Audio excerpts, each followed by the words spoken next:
Welcome back to episode 3 of our expert series on cleaning chemistries with Michael Matthews.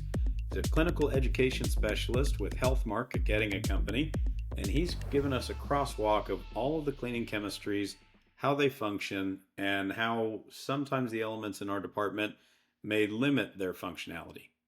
Now today we're going to be going into enzymes and what an enzymatic detergent is and how really those little bits of magic impact our cleanliness for surgical instruments. So I'm going to start off with my 7th grade science question of what the heck is an enzyme?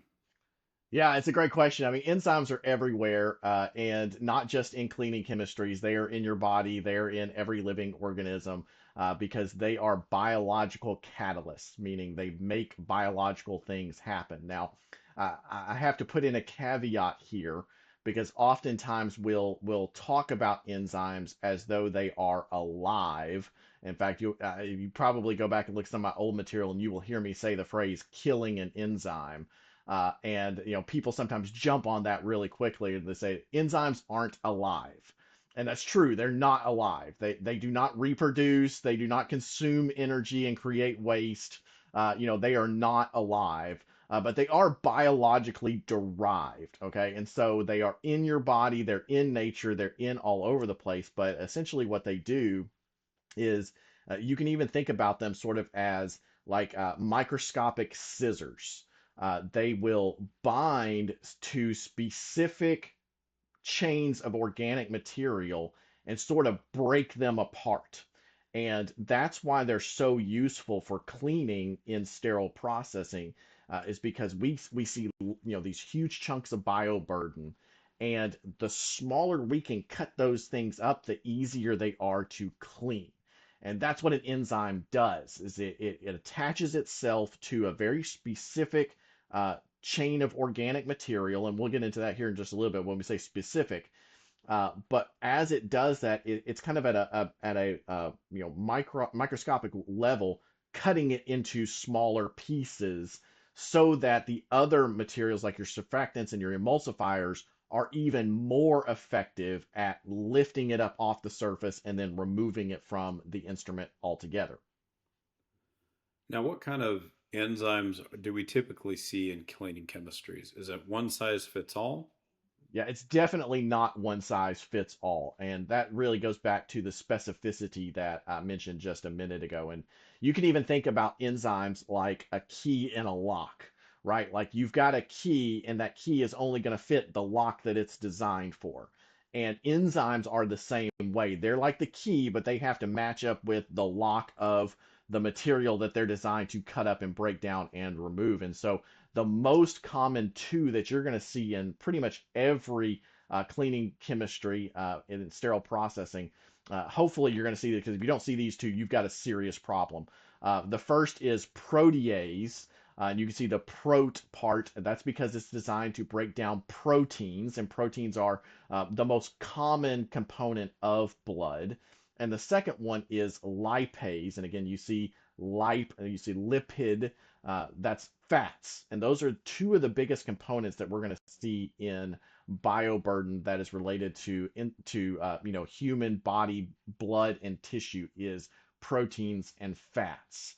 Now, most chemistries are going to add a third component, which we call amylase. And amylase is really good at breaking down starches and sugars. And that's very helpful too, because we do see starches inside of blood.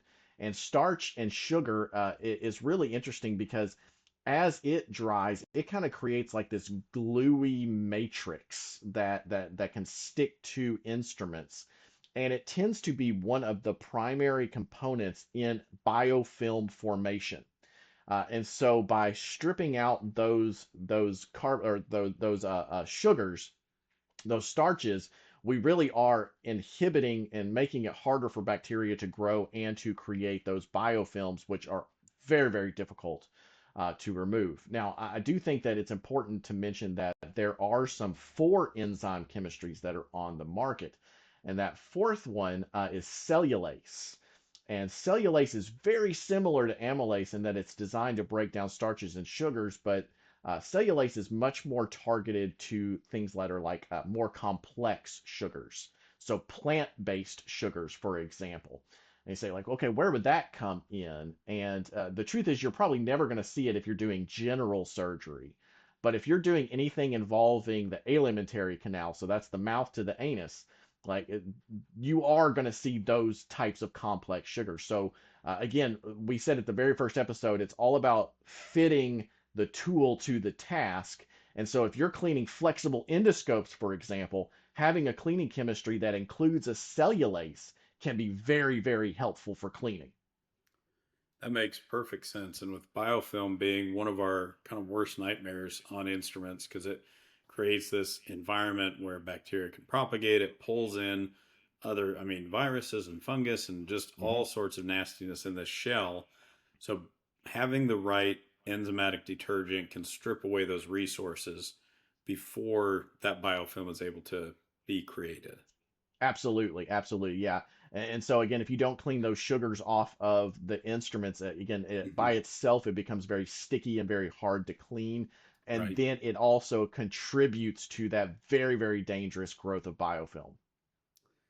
That's something I hadn't considered is that cellulase piece of it. Mhm. Uh, And it's that's very relatively new. interesting. I mean, when I was a technician, several years ago, you always only saw two enzyme or three enzyme. Like Yeah. nobody ever saw a fourth enzyme in their cleaning chemistries. I think now, as we're developing more emphasis on the cleaning effectiveness of flexible endoscopes, Hmm. now is when we're starting to see that cellulase come into the field. And again, we can't have a one size fits all solution. So if your sterile processing department is just given the same detergent that they use or the same enzymatic that they use, for stainless steel over to the GI department and said, well, this is the stuff we use. It must work for you Right. too. Must work for everybody, right? It may not. It may not be as effective. And that kind of answers the question about what level of we see single enzymatic, multi enzymatic, Mhm. and sounds like we've now got in development and available kind of that fourth threat to our triple threat enzyme piece. Yeah, absolutely, yeah, and again, because that's the most of what you see in sterile processing, and so again, it kind of just depends on what you're dealing with. If you're at an Hmm. outpatient facility that only does orthopedic cases, you could care less about having a cellulase. It does not Right. help at all, and so you save that money by don't buy the fourth enzyme if you're in that situation. But if you're doing flexible endoscopes, might Hmm. be worth the You can extra get money for something the that extra crosses over. enzyme. Absolutely.